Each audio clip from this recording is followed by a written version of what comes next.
पहले दिन बाण निपुण की खोज न कर सका था, नहीं कर सके। अंततः दूसरे दिन वह फिर चल पड़े। अनजाने वर्ज तीर्थ नामक स्थान पर पहुंच गए। वर्ज तीर्थ एक विशाल स्मशान था। जैसे हमने 3 स्थान पहले देखे हैं, कानकुब्ज, स्वानीशोर, अंतपुर। अब ये एक स्थान है वर्ज तीर्थ, ठीक है। अब यहाँ एक विशाल स्मशान है। स्मशानों में जो दुर्गंध, शवों की दुर्गंध या सामान जलते हुए शव उनको दिखाई देते हैं। यानी अलग अलग वहाँ के स्थिति का वर्णन ये इस उपन्यास में करते हैं। वहाँ पर स्मशान में ही कराला देवी एक का मंदिर है, जहाँ पर कुछ साधक लोग या सिद्धि पाने के लिए अलग अलग प्रयत्न कर रहे हैं। उन्होंने बाण को पकड़ लिया और उसे देवी की सामने लेकर जाकर बलि चढ़ाने के लिए तैयारी करने लगे। अब बलि की आकांक्षा या बलि होने की जो आशंका उसके मन में आ जाती है बाण के, तो वो भयभीत होने लगते हैं। अचानक वो अपनी जान बचाकर भाग जाते हैं। उनके नस नस में भय व्याप्त हो चुका है और वो बेहोश हो जाते हैं। निरंतर 3 दिन तक इनकी इसी अवस्था में पड़े देखकर अचानक एक दिन उनको होश आता है। वह लोरिक देव नामक अमीर सावंत के घर में है, जहाँ वहाँ उनको निपुणिका भी मिल गई है और वह उसकी बेहोशी के कारण भट्टिनी की दयनीय दिशा हो गई है। इसकी बड़ी बड़ी आँखें धस जाती है, मुख काला पड़ गया है, कपोल फीके पड़ गए हैं। यानी अलग अलग जो भट्टिनी की दशा यहाँ पर दिखाई गई है, क्योंकि बाण से वह प्रेम करती है और बाण की दशा या देखकर वह भी बहुत ही उसकी दयनीय दशा हो गई है।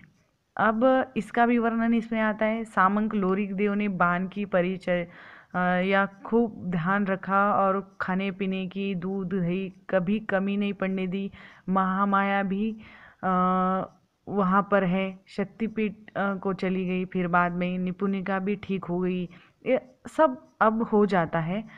जैसे विग्रह नामा ने सैनिकों के आक्रमणकारियों को भगा दिया था, वहीं पर नौका रोके हुए आगे के लिए आदेश की प्रतीक्षा कर रहे थे। बाण ने सोचा कि अभी कुछ दिन विश्राम करते हैं और आगे की जो तैयारी है वो बाद में करेंगे। निपुणिका भी तब तक ठीक हो जाएगी। किंतु एक अचानक वहाँ पर एक घटना घट जाती है। एक दिन संध्या के समय भद्रेश्वर दुर्ग के पश्चिमी प्राचीन पर खड़ा होकर सूर्यास्त का सौंदर्य देख रहा था कि एक सैनिक वहाँ आया और एक पत्र दिया जो भूर्व शर्मा ने लिखा था। अब इस पत्र में उन्होंने एक अपील की गई थी कि यवनों द्वारा निकट भविष्य में होने वाले आक्रमण के प्रति सचेत होना या जागरूक होने के लिए यह पत्र लिखा। बाण ने इस पत्र की सूचना भट्टिनी को छुपाने के लिए बहुत सारे प्रयत्न किए, लेकिन भट्टिनी पर भी आभिर सावंत की रानी द्वारा इस पत्र की एक प्रतिलिपि आ चुकी होती है। उसे पत्र का सारा विषय पता होता है। इस बीच निपुणिका भी काफ़ी स्वस्थ हो जाती है। इसी दौरान ये कुमार कृष्णवर्धन का एक दूत बाण से मिला और उसे संदेश दिया कि महाराजा धीराज हर्ष से वैर भाव त्याग कर शीघ्र ही उनसे मिले। बाण तुरंत स्थानीश्वर जाने के लिए तैयार हो जाते। अब भट्टिनी ने उसे कहा कि महामाया भी वैशाखी पूर्णिमा को स्थानीश्वर पहुंच जाएगी। अंततः उनकी सहायता से वह किसी अवधूत से निपुणिका के लिए औषधि लेता आए और निपुणिका ने प्रार्थना की कि वह उसकी सुचरिता या कुशलता का समाचार लाए। यानी निपुणिका और सुचरिता सहेलियाँ हैं। दूसरे दिन बाण ने स्वानीश्वर के लिए प्रस्थान किया। घोड़े की पीठ पर निरंतर भागता हुआ 10 दिन बाद वह वहाँ पहुँचा और सबसे पहले वह आचार्य सुगत भद्र की सभा में गया, जहाँ अनेक प्रकार के शंकाओं का समाधान किया जा रहा था। जब सभा की शंकाओं का विशेषता महाराज की शंकाओं का समाधान हो चुका था, सभा विसर्जित हो गई।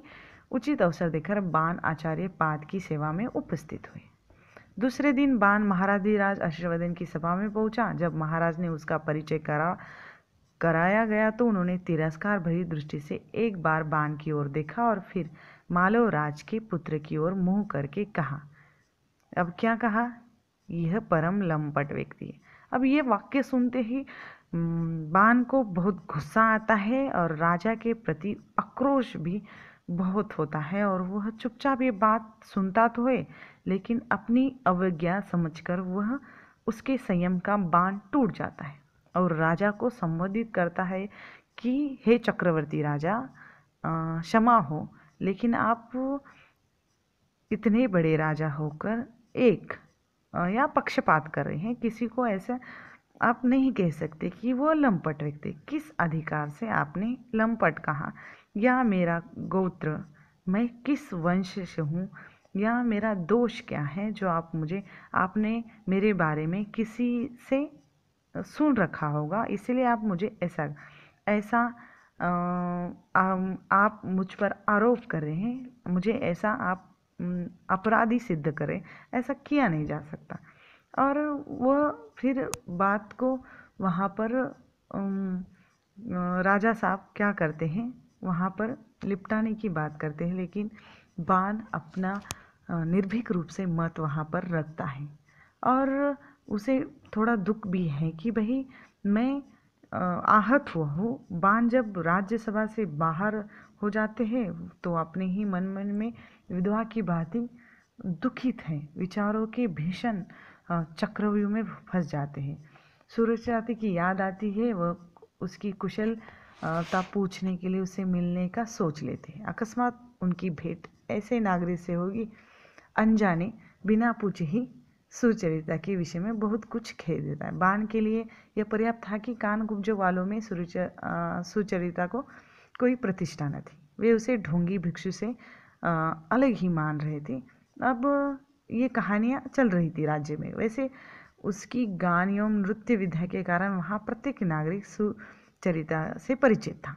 बान सीधा उसकी सभा में पहुँचा। सभा की प्रत्येक वस्तु अत्यंत सुरुचिपूर्ण ढंग से सजाकर यथास्थान रखी गई थी। वहाँ सभा के मध्य में एक पद्य भी था। पद्य के ऊपर तांबे का घड़ा रखा हुआ था, घड़े के ऊपर आम के पत्ते थे। यानी वहाँ का जो वर्णन है लेखक ने बहुत ही सूक्ष्म रीति से किया हुआ है। अब जो निपुणिका जो संदेश होता है बान के पास, वह सुचरित्रा को दे देता है। अब वह अपने सहेली निपुणिका का संदेश पाकर प्रिय सखी का बहुत खुश हो जाती है और बान का सत्कार भी करती है। दूसरे दिन वह अपने यहाँ आने का निमंत्रण भी देती है। बान अत्यंत संतुष्ट होते हैं और वहाँ से निकलते हैं। जब अपने स्थान पर पहुंचा तो कुमार के दूत को प्रतीक्षा करते हुए पाया। बान के आते ही दूत ने उसे 3 पत्र दिए और अब पहले पत्र में हर्ष सभा का राज पंडित नियुक्त किया गया था। दूसरे पत्र में, यानी अलग अलग पत्रों में ये किया था कि अब बान ने जो कार्य किया है और बान से मिलने का अनुरोध भी है, और तीसरे पत्र में दूसरे और बान कुमार से मिलने के लिए जो कहा गया है। यानी अलग अलग पत्र जो 3 दिए हैं, जिसमें भट्टिनी को राजश्री के महलों में भेज दिया जाए, जहां वह पट्टिनी राजश्री की अतिथि बनकर रहे। अब राज पंडित की हैसियत से दूसरे दिन जब बान महाराज की सभा में पहुंचा तो महाराज तब तक आए नहीं थे। सभासदों का व्यवहार उसे एकदम असभ्य प्रतीत हुआ, क्योंकि उस समय राज्यसभा में असंयम और चापल्य का राज्य था। कुछ सामंत पाशा खेलने के लिए कोटे खींच रहे थे। अब ये जो वर्णन है इसमें दिया, राज्यसभा का वर्णन उसे अच्छा नहीं लगता बान, और बान वहाँ थोड़ा बैठते हैं और राजा का इंतज़ार करते हैं। निपुणिका भी वह बात की स्थिति काव्य रचना करेगा, यानी अलग अलग। अब यहाँ पर ये है कि अब वहाँ एक धावक से भेंट होती है। धावक से राज्यसभा के विषय में बान को अनेक छोटी मोटी बातों से परिचय होता है। राज्यसभा से निकलकर बान चरित्रा की सभा में गया। वहाँ विरतिवज और सुचरित्रा को न देकर उसे बड़ा आश्चर्य हुआ। पूछने पर ज्ञात हुआ कि उन दोनों को बंदी बना गया और नगर प्रतिहार के आदमियों ने आचार्य वेंकटेश्वर भट्ट, अघोर परमहंस और भैरव को न जाने किस कारण अज्ञात प्रदेश में पहुंचा दिया है। अब ये सब बातें बान भट्ट के जीवन में आती हैं और इसमें बान भट्ट महामाया भट्टिनी, ये महामाया जो अघोर भैरव की शिष्या है। अब आप ये समझ चुके हुए कि ये अब गुरु है और ये शिष्य है। अब गुरु का मान करना, उनका अपमान न होने देना, इसीलिए वो महामाया हमेशा तत्पर रहती है और वो एक तरफ वो भट्टिनी की रक्षा भी करती है। अब इसमें ये आ जाता है, अब एक तरफ तो बाण है और दूसरी तरफ भट्टिनी और निपुणिका है, और भट्टिनी और निपुणिका बाण से बहुत प्रेम करती है, लेकिन बाण के मन में थोड़ा भट्टिनी के लिए तो प्रेम है, लेकिन वो व्यक्त नहीं हो पाता और बाण फिर भट्टिनी के पास चला जाता है। उसने राज्यश्री का पत्र भट्टिनी को और महाराजा पत्र लोरीदेव को दे दिया था। अब इन्हीं दिनों महाराज हर्ष ने एक नाटिका लिखी जिसका नाम रत्नावली था। वह उन्होंने उसका जो प्रबंध उन्होंने किया था, बाण ने आवश्यक संशोधन तो कर दिए।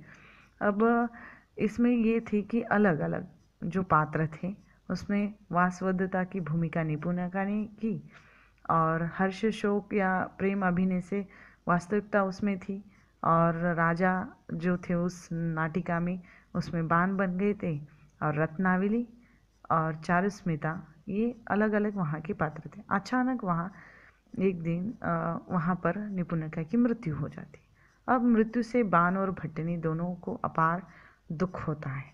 इसी बीच महामाया ने लाखों मनुष्यों की सेना तैयार करके पुरुष पर की सीमा पर लगा दी, ताकि वे, यानी इसमें ये निपुणिका की मृत्यु होती है और बाण और भट्टिनी भी अलग हो जाते हैं।